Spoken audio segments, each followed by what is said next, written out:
ये पूरा विवाद आखिर शुरू कहां से हुआ? महाराष्ट्र में आखिर ये लड़ाई शुरू कैसे हुई और अब कैसे नवनीत राणा और उनके पति रवि राणा जेल तक पहुंच रहे हैं? एक रिपोर्ट के जरिए आपको समझाने की कोशिश करते हैं।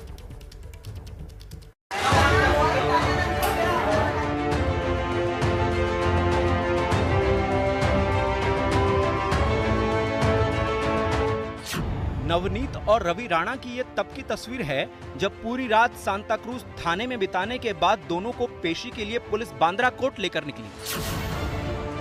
और ये तस्वीर तब की है जब पुलिस राणा दंपत्ति को बांद्रा कोर्ट लेकर पहुंची। अब यहाँ नवनीत राणा के हाव भाव बहुत ध्यान से देखिए। नवनीत ने पहले मीडिया के कैमरों की ओर देखा, फिर अपना बायां हाथ ऊपर किया और मुट्ठी बांधी। और ये बांद्रा कोर्ट में पेशी के ठीक बाद की तस्वीर, जब नवनीत और रवि राणा को पुलिस भारी सुरक्षा के बीच कोर्ट से लेकर निकली तो नवनीत और रवि दोनों ने हाथ जोड़े। फिर नवनीत राणा ने मीडिया के कैमरों की तरफ देखा, कुछ कहा भी। इस दौरान रवि राणा ने अपना दायां हाथ ऊपर उठाया। पुलिस आगे लेकर बढ़ी तो नवनीत राणा ने भी हाथ उठाया, जय श्री राम का नारा लगाया। नवनीत राणा के ये हाव भाव और तेवर बताते हैं कि महाराष्ट्र की उद्धव सरकार और शिवसेना के खिलाफ जो धर्म युद्ध उन्होंने छेड़ा है, उसमें वो जल्द हार नहीं मानने वाले हैं। अब यहाँ विस्तार से जानिए कि शनिवार शाम गिरफ्तारी के बाद आज बांद्रा कोर्ट में पेशी के दौरान क्या क्या हुआ और कैसे राणा दंपत्ति 14 दिन के लिए जेल पहुंच गए। मुंबई की बांद्रा कोर्ट ने नवनीत और रवि राणा को 6 मई तक जेल भेजने का आदेश दिया है। पुलिस ने कोर्ट के सामने दोनों की 7 दिन की रिमांड की मांग रखी थी, जिसका नवनीत के वकील ने विरोध किया। पुलिस की एफआईआर पर राणा दंपत्ति के वकील ने सवाल उठाए। कोर्ट ने दोनों पक्षों की दलीलें सुनी, पुलिस की रिमांड की मांग खारिज कर दी गई और नवनीत राणा और रवि राणा दोनों को 6 मई तक जेल भेजने का आदेश दिया है। कोर्ट में क्या कुछ हुआ, आइए समझते हैं मेरे सहयोगी सूरज से।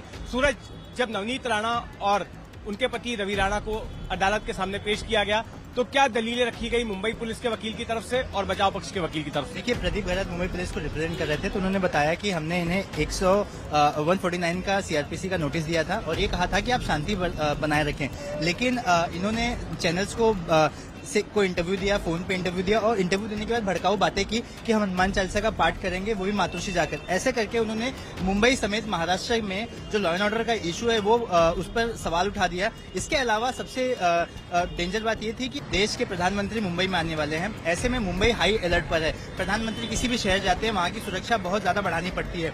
ऐसे में इस तरह के हालात पैदा करना तो कहीं ना कहीं उनकी सुरक्षा पर भी सवाल उठ जाएंगे, उनकी सुरक्षा को भी खतरा होगा। तो ये कहीं किसी प्लानिंग का कोई प्लानिंग तो नहीं थी। इस सब चीजों के बारे में जानना है, पता लगाना है, इस वजह से हमें इनकी कस्टडी चाहिए। ऐसी बात कोर्ट में प्रदीप गहलोत ने की थी, जो सरकारी वकील है। राणा दंपत्ति की गिरफ्तारी धार्मिक भावनाएं भड़काने के आरोप में हुई। पुलिस के मुताबिक दोनों ने अपने बयानों से धर्म और जाति के आधार पर विद्वेष फैलाने की कोशिश की।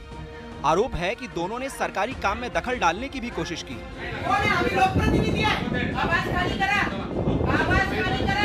दोनों पर 124A के तहत राजद्रोह की भी धारा लगाई गई है।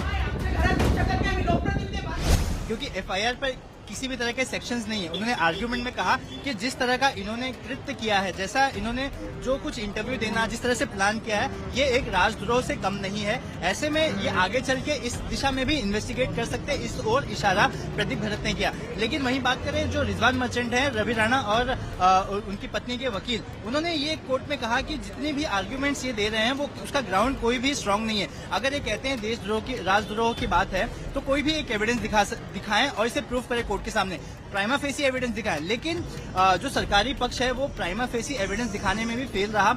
तमाम आर्ग्यूमेंट के बाद कोर्ट ने अपने हाथ से ऑर्डर लिखना शुरू किया और एंड में दोनों को ही 14 दिन के लिए जेल कस्टडी में भेज दिया। जानकारों की माने तो राजद्रोह की धारा इसलिए लगाई गई ताकि आसानी से जमानत न हो सके।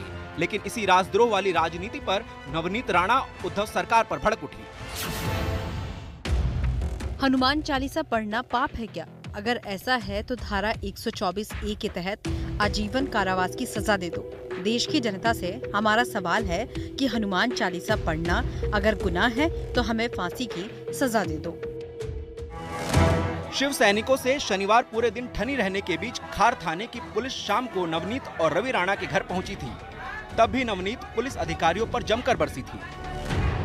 ये मुख्यमंत्री के गुंडे जिस तरीके से महाराष्ट्र में काम कर रहे हैं, ये बंगाल की दिशा में जा रहे हैं। प्रतिनिधि अपने प्रश्नों के लिए लड़ता है और जो हम लड़ रहे हैं। इस तीखी बहसबाजी के बाद पुलिस नवनीत और उनके पति रवि राणा को लेकर खार थाने पहुंच गई थी। वहीं से कुछ देर बाद दोनों की गिरफ्तारी की खबर आई थी। नवनीत और रवि पहले खार पुलिस थाने में रखे गए, फिर